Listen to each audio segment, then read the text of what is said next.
મહત્વપૂર્ણ સમાચાર જૂનાગઢથી પ્રાપ્ત થઈ રહ્યા છે। જૂનાગઢમાં પીએસઆઈના મારથી યુવકનું મોત થયાનો આરોપ મુકાયો। હર્ષિલ જાદવ નામના વ્યક્તિનું અમદાવાદમાં સારવાર દરમિયાન મોત થયું। પીએસઆઈ મકવાણા પર માર મારવાનો આરોપ લાગ્યો હતો। તોડબાજીના કેસમાં હર્ષિલ જાદવની અટકાયત કરાઈ હતી।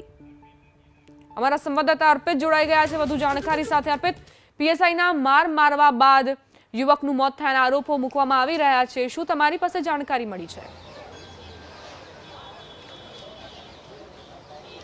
જે આખો ઘટનાક્રમ સર્જાયો હતો એ જૂનાગઢમાં સર્જાયો હતો અને 9 તારીખે હર્ષિલની ધરપકડ કરવામાં આવી હતી અમદાવાદ ખાતેથી। જૂનાગઢ પોલીસ સ્ટેશન અહીંયા આવી હતી અને બોડકદેવ પોલીસ સ્ટેશનમાં જ્યારે હર્ષિલ અન્ય એક વ્યક્તિ વિરુદ્ધ અરજી કરી હતી જેનો જવાબ લખાવવા માટે બોડકદેવ પહોંચ્યા હતા અને ત્યાં તેની ધરપકડ કરવામાં આવી હતી। એટલે 9 તારીખથી લઈને અત્યાર સુધીનો ઘટનાક્રમ હતો અને એ દરમિયાન લગભગ જ્યારે ધરપકડ કર્યા બાદ હર્ષિલને જૂનાગઢ લઈ જવામાં આવ્યો હતો ત્યારે પીએસઆઈ દ્વારા એને ઢોર માર મારવામાં આવ્યો હતો। ખૂબ જ ક્રૂરતાપૂર્વક માર મારવામાં આવ્યો હતો અને જ્યારે કોર્ટમાં લઈ જવામાં આવ્યો હતો, રજૂ કરવામાં આવ્યો હતો હર્ષિલને, ત્યારે જજે પણ એની પૂછપરછ કરી હતી અને હર્ષિલે એની સાથે શું ઘટના બની હતી એનું વર્ણન પણ કર્યું હતું। માથાના ભાગે એને ગંભીર ઇજાઓ થઈ હતી, સાથે સાથે પગના ભાગે પણ ઈજા થઈ હતી અને ફ્રેક્ચર થયું હતું, જેના કારણે એમના પરિવારે તાત્કાલિક એના જામીન અરજી માટેની પ્રોસેસ કરી હતી અને જામીન અરજી કર્યા બાદ એને જામીન મળ્યા બાદ અમદાવાદ ખાતે લાવવામાં આવ્યો હતો ખાનગી હોસ્પિટલમાં।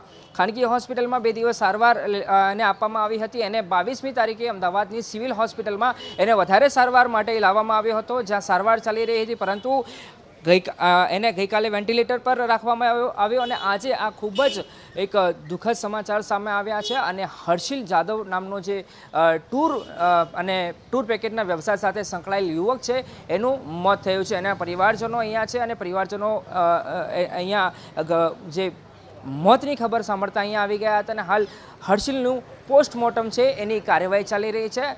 મૂળ બાબત હતી જૂનાગઢનો જે કિસ્સાની વાત કરું તો પીએસઆઈ દ્વારા પૈસા માંગવાનો આરોપ એના પરિવારજનો કરી રહ્યા હતા।